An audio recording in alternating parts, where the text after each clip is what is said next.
Let's talk about the best cards from these Bloomburrow commander decks.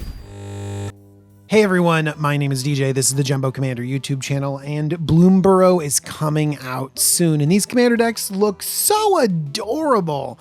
But I want to talk about the singles inside. These are new cards that are going to be fantastic for your commander decks. So let's take a look at some of the best new cards. First up, we have Agot Instigator. Agot Instigator is 1 and a red for a 1/3 lizard rogue. It has offspring, which means that you can pay another 1 and a red as you cast this spell. If you do, when this creature enters, create a 1/1 token copy of it. Whenever another creature you control enters, this creature deals 1 damage to each opponent. This is a red staple because it sounds and feels like Impact Tremors. Impact Tremors is a top card in red decks, and that's what this is. 2 mana to get that enter the battlefield creature damage, which is great. But this also has added flexibility with offspring. You can make another copy of this, which means that for 4 mana, you can deal 2 damage. That sounds like Perforos, another staple in red. So this mimics 2 highly played red cards, which means that this is going to be so good in so many people's commander decks. Also, I think that there's some advantage for this being a creature. Impact Tremors and Perforos are enchantments, which means that they don't contribute to that creature strategy. Like creatures enter the battlefield, they deal damage. They are insulated from a lot of removal, and so there's that added benefit. But if you have too many enchantments that trigger off of creatures and not enough creatures, well, you've kind of like sabotaged your own strategy. But this card contributes to the strategy while being a creature itself. So it's more vulnerable, but it's flexible and it triggers everything that you want to be triggering in these styles of deck. I think that this is fantastic and a staple in many different token and creature strategies. Next, we have something that's going to synergize quite nicely with Agot Instigator. It's Scurry of Squirrels. Scurry of Squirrels is 2 and a green for a 2/2 Squirrel Scout. It's got Myriad. Myriad means that when you attack an opponent, it creates a token creature tapped and attacking the other 2 opponents that you weren't attacking. And Myriad a second time means that you're creating a second token for each of those other opponents. Now, just creating a bunch of squirrels attacking everyone everywhere is great, but I haven't even finished reading this card. Whenever Scurry of Squirrels deals combat damage to a player, put a +1/+1 counter on target creature you control. That means that in the early game, Scurry of Squirrels can just pile up a bunch of +1/+1 counters on the original Scurry, and then that can enable attacks in the future. There are a lot of commander games where people just ramp in the early turns. You know, someone on turn 3 plays a Cultivate instead of playing something relevant, and then my Scurry of Squirrels all connect, and then suddenly I have a 7/7 Scurry of Squirrels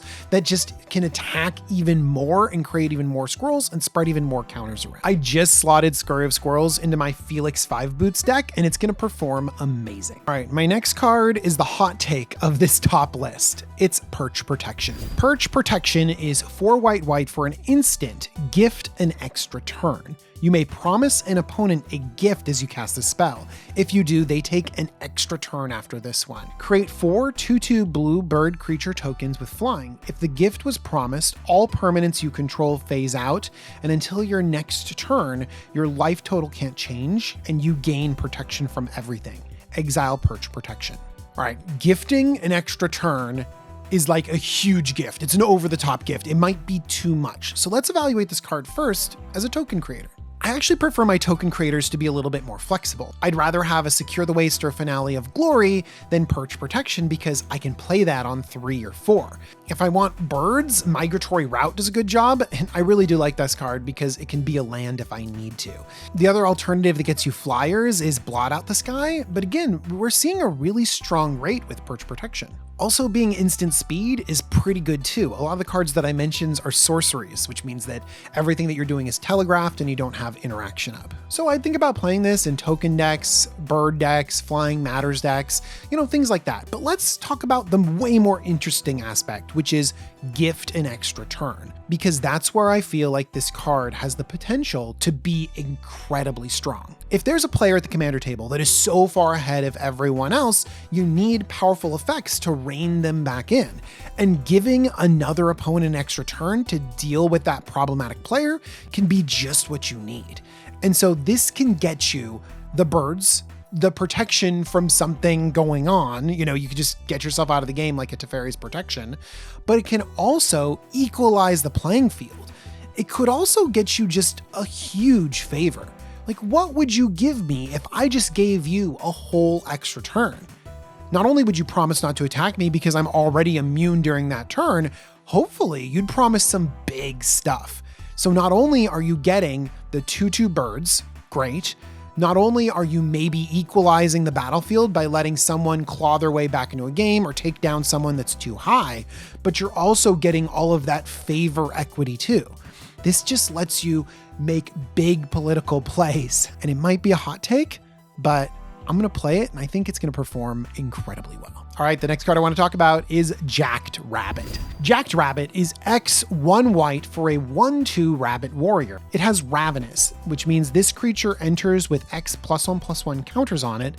If X is 5 or more, draw a card when it enters. Whenever Jacked Rabbit attacks, create a number of 1/1 white rabbit creature tokens equal to Jacked Rabbit's power. So this is going to be a flexible role player in token strategies. And if we look at all of the white token decks, we can see that their token creation is good, but Jacked Rabbit kind of hangs in there. Like, Adeline is probably their most powerful token generator. But if you look at the other ones that they have, like Hero of Bladehold or the one that creates cats, they're not as good as Jacked Rabbit. This is flexible. It hits anywhere along the curve. If you play this as a 3-drop, it's going to be spitting out 2 rabbits the very first time that you attack. That's on par with some of the better token creators. And it only scales as you go up. If you play this for 7, not only are you drawing a card immediately replacing itself, but you are spewing rabbits on the battlefield. And they're entering in untapped, which I actually think is really good. Because in the early game, yeah, you can get in attacks and, build your board. But in the late game, you don't want your 1/1 rabbits tapped and attacking. You want them held back so that you can grow them or skull clamp them or all sorts of other stuff. So I think that Jacked Rabbit fits into token creation decks incredibly well. And let's not underestimate how great it is to have X-Spells, to have this card be anywhere on the curve. I've immediately included this in my Lurrus companion deck that I've been working on recently. And yes, I am forced to have 2-drop permanents or less. And so Jacked Rabbit naturally fits in really good. But I was surprised at how well cards that could scale at any point in time in the game really perform. And so I've taken a second look at cards that could be a 2-drop, a 3-drop, a 7-drop, because it's that flexibility that lets me leverage my mana or leverage my ramp in every situation. They've been really strong. Wow, this also works really well with Agot Instigator. Actually, every card that I've mentioned so far works well with it. This is a very synergistic list. All right, the final card I want to talk about is incredibly flexible, and that lends it its power. Rootcast Apprenticeship is 3 and a green for a sorcery. Choose 3.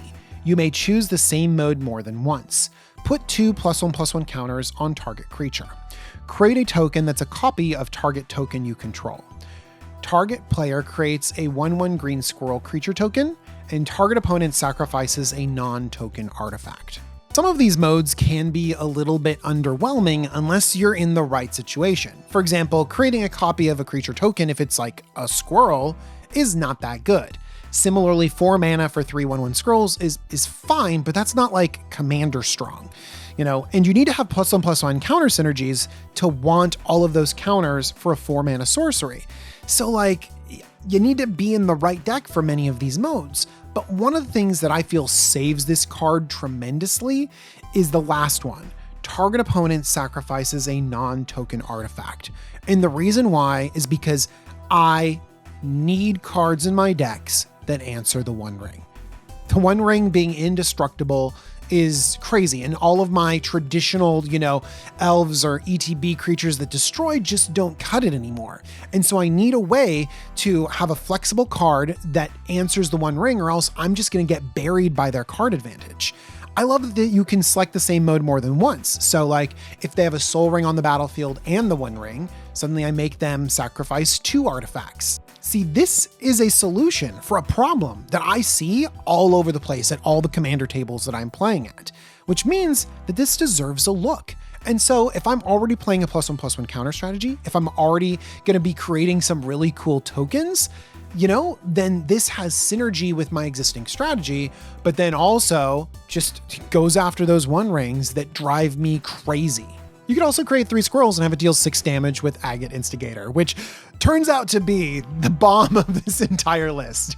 Just kidding. It just goes to show how many cards it synergizes with. There's a tremendous amount of synergy in all the cards that I mentioned today because they're from the commander decks, and the commander decks are well built. They've got a lot of synergy in them. If you're interested in picking up a commander deck or any of Bloomburrow, I have a link in the description because this episode is brought to you by Wizards of the Coast. Thank you, Wizards. There's also just a bunch of cards that are going to fit great in my commander deck, so check them out, use the link in the description, or just go to your local game store, pick up some cards, play some games with your friends. All right, everyone, my name is DJ. This is the Jumbo Commander YouTube channel. Thank you so much for joining me, talking about some Bloomburrow Commander cards, and I hope to see you all really soon. Bye-bye.